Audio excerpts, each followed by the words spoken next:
it's me Niharika and welcome to a new lesson. Well, we all want to sound smarter. Now today we are going to look at some fancy words that will take your vocabulary to a new whole world. Fancy words may sound a little pompous if you're not comfortable with them. It would kind of show that you're trying too hard to use them.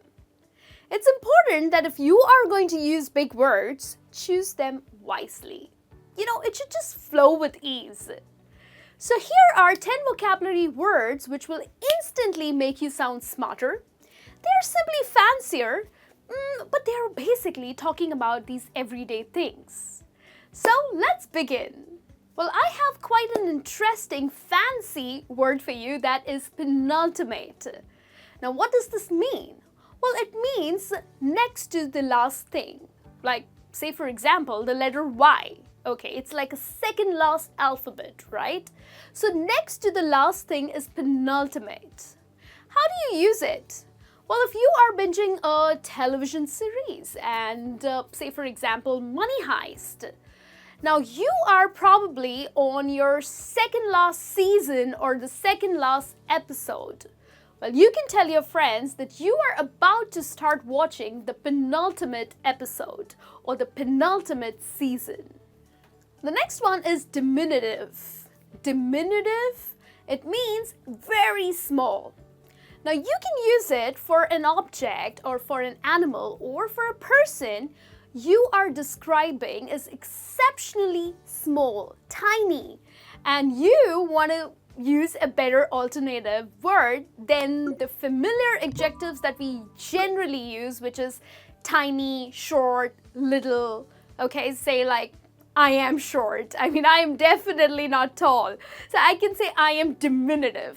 I am short or tiny or small. Here's the next one, that is confluence. Now what does this mean?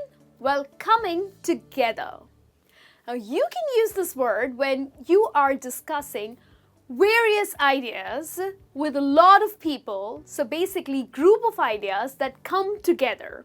Okay, probably you are in a meeting room. There are a lot of people in the room and they bring in a lot of different ideas.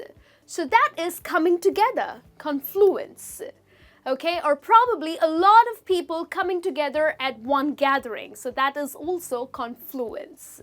I have another one for you, a fancy word, that is granular. Now granular is finely detailed. Now this word means the minute or small particles of something. It can kind of help you to describe a meticulous level of detail in your own work. Okay, if you work on something like a project and you have put in a lot of effort and you have taken care of all the tiny little details, that's granular for you. If you literally thought of everything, then you got granular with your thinking. Another word for you is parlance. Well, parlance is a particular way of speaking. Choose it when you want to describe a set of words used by a group. Now, sometimes for a specific purpose. For example, a language or a unique jargon of a particular region of the country could be thought of as a local parlance. Here's the next one, pithy. Pithy means a brief, vigorous comment. Now, there are times when you can't literally describe yourself in a lot of words, but you want to sound smart, you want to sound intelligent and keep it very brief. So when you want to talk about how your friend replied to her Tinder prospect with a brief, clever and forceful remark, you can say, well, she was pretty pithy. Well, that means a brief, vigorous comment. Now here's my favorite one that I use it more often, which is despondent. Despondent means hopelessness or in low spirits. Now, because of the COVID situation, a lot of people have gone through a lot of stress and have been in low spirits, right? It has really taken a toll on you. So use the fancier word to indicate your hopelessness, that is Despondent. Here's another one that I use it often, which is the word lucid, which means clear and easy to understand. I mean, there's no confusion, the thought is pretty clear and easily understandable. For example, are my lessons lucid enough for you?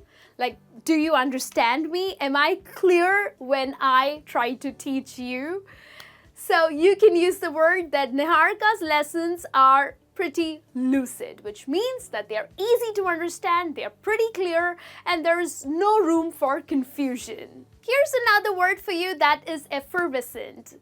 Effervescent is for a person who is always very bubbly, very enthusiastic, someone who is always happy-go-lucky. Well, that's the word that you can use, effervescent. So if you know someone who is always super excited, very bubbly, well, effervescent is the fancier word that you can use. Now, last evening, I had a terrible headache. Oh my God, it was hurting so bad. And for which I had to take a painkiller, which kind of helped to reduce it. Now, rather than using the word to reduce my headache, another fancy word that you can use is abate. So abate means to reduce or to lessen. So when you want to talk about the pain from your nagging headache, which is finally kind of fading away, going away, that's the right word that you can use, that is abate. Abate means to reduce, but using it will increase your fancy vocabulary. Penultimate. Next to the last thing, diminutive. It means very small. Confluent, coming together. Granular, finely detailed. Parlance, particular way of speaking. Pithy, a brief, vigorous comment. Despondent, hopelessness or in low spirits. Lucid, clear and easy to understand. Effervescent, someone who is always happy-go-lucky. Abate, to reduce or to lessen. Alright everyone, so these were the 10 words that I find them super fancy and that you should definitely use it in your vocabulary, in your daily English, because you will sound a little more advanced when you are talking to your friends or family. So hope you enjoyed these words and hope to see you guys using it more often. I'll be back with a new lesson soon. Till then, you take care and have a great day.